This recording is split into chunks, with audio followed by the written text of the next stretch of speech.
Hindi nga raw para sa lahat ang Canada. Ito ang napagtanto ng isang kababayan matapos ang mapait na dinanas sa bansa. Malayo sa buhay na inasahan niya. Pinipilit kong kayanin mag-isa. Pero ito na nga, hindi ko na makayanan. Landed immigrant man ang dumating sa Canada noong 2014. Buo na raw ang desisyon ng kababayang itatago ng Omni News sa pangalang Ben na umuwi na sa Pilipinas at iwan ang dating inasam na Canadian Dream. Nag-iisip ko na baka ito na yung magpapabago sa buhay ko. So talagang achievement po ang pakiramdam ko talaga nun. Taong 2021 matapos ang pandemya nang magpatong-patong daw ang mga pagsubok na dinanas ni Ben.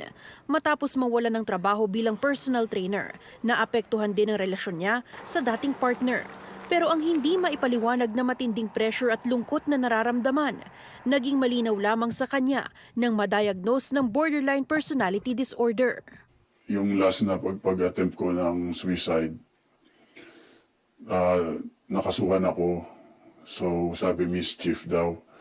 Pero nung nakalaya ako for 24 hours, pinalabas nila ako. Bumalik ako sa hospital.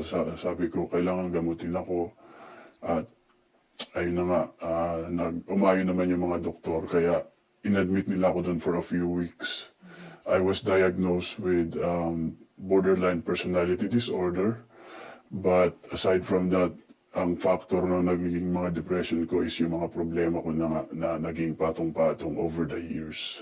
2 taon ding nawala ng permanenteng tirahan si Ben bago siya lumapit sa isang lokal na simbahan na ngayon tumutulong sa kanya. Humingi po kami ng donation para po sa kanya pong pamasahe papuntang Pilipinas. At lahat naman po ay nag-response at salamat po sa Diyos at lahat po ng dito po sa Jesus Catugad Pidagloria dito po sa Toronto ay may bukas na loob, bukas ang kanilang mga puso sa pagtulong. Patuloy na lumilikom ng donasyon sina Pastora Aida para mapondohan ang muling pagsisimula ni Ben sa Pilipinas. Sa lahat po ng gusto pong tumulong, ito po ito pong i-transfer po namin din po sa aming church para makarating po sa kanya yung inyo pong mga donation. Moving to a new country, that's a huge stressor. That's a very big stressor. Ayon sa isang clinical counselor, hindi na bago ang anxiety at depression sa mga immigrants na nahihirapang maka-adjust sa bagong bansa. Pero malaki raw ang posibilidad na mas nahihirapan itong harapin ng mga Pilipino. Lalo't ramdam pa rin ang stigma pagdating sa mental health sa komunidad. Parang hindi natin kayang i-normalize ang negative emotions.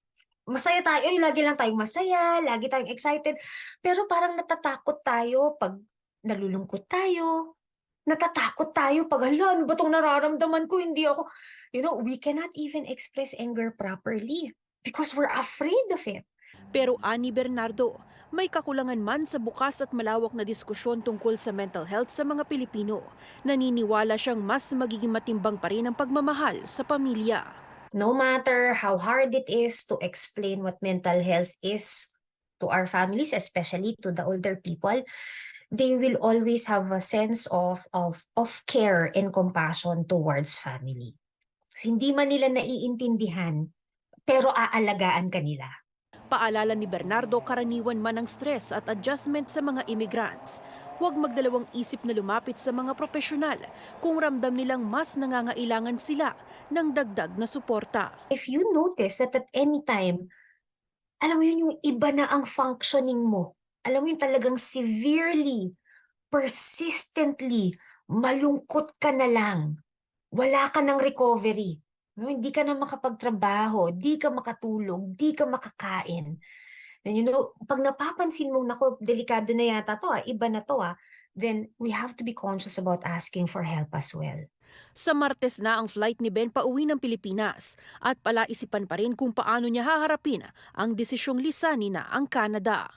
Sa tingin niyo ho ba itong desisyon na sukuan na lang itong masaya sanang inaasahang buhay dito sa Canada, bumalik na lang sa Pilipinas para sabi niyo nga ho makasama yung pamilya ninyo, hindi niyo ho kaya ito pagsisisihan?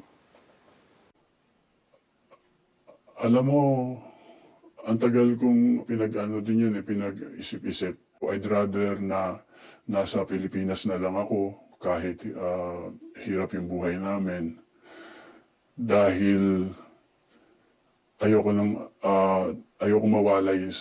nang mawalay sa pamilya ko. Masakit mang sukuan ang inasahang magiging buhay sa Canada. Buo na raw ang desisyon ni Ben na ang makasama muli ang pamilya sa Pilipinas ang mas makakabuti sa kondisyon niya. Ang isa sa pinakamahalagang pwedeng makatulong sa recovery and healing natin is being around people who we love. And if that's what's missing here, then it's easy to understand why they would choose to come home. Para sa mga nakararanas ng mental illness at nangangailangan ng suporta, maaaring lapitan ng ilang resources na makikita sa inyong screen. Paula Saraza, Omni News, Toronto.